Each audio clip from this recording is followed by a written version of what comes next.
বন্ধুরা, মৌসুমিস ব্লগে আপনাদের স্বাগত জানাই। আজ করব আমি কাঁকরোল পোস্ত। প্রথমে আমি কাঁকরোলগুলোর কাঁটাগুলো আমি ভালো করে কেটে নিয়েছি।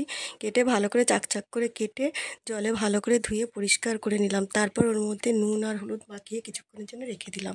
সাথে নিয়েছি আমি পোস্তটার মধ্যে আমি 4টে লঙ্কা দিয়ে বেটে নিয়েছি, আর সাথে নিয়েছি টমেটো কুচি। এবার আমি কড়াইটা বসিয়ে দিলাম, তার মধ্যে আমি সাদা তেল দিলাম। তেলটা যেই গরম হলো আমি ওর মধ্যে কাঁকরোলগুলো দিয়ে দিলাম। খেয়াল রাখতে হবে কাঁকরোলগুলো যেন বেশি ভাজা না হয়। কাঁকরোলগুলো হালকা ভেজে তুলে নিতে হবে, একটু সেদ্ধ সেদ্ধ হলেই হবে। তারপর তুলে নেওয়ার পর আমি ওই তেলের মধ্যেই দিয়ে দেবো 2টো শুকনো লঙ্কা আর 5 ফোড়ন, আর তারপরে দেবো আমি টমেটোগুলো দেবো। যখন ওর মধ্যে একটু নুন দিয়ে দেবো, তারপর হালকা নাড়াচাড়া করে ঢাকা দিয়ে দেবো। কিছুক্ষণ পর যেই দেখবো টমেটোটা গলে গেছে, তার মধ্যে আমি দিয়ে দেবো পোস্ত বাটাটা, আর দেবো সামান্য হলুদ দিয়ে এবার নাড়াচাড়া করে কিছুক্ষণ ঢাকা দিয়ে রেখে দিলাম। তারপর আবার আলগা করে ওর মধ্যে অল্প একটু জল দিয়ে আবার একটু নাড়াচাড়া করে ঢাকা দিয়ে রেখে দিলাম। আবার কিছুক্ষণ পর আলগা করে ওর মধ্যে দেখলাম যেই তেল ছেড়েছে, তখন আমি কাঁকরোলগুলো ওর মধ্যে দিয়ে দিলাম।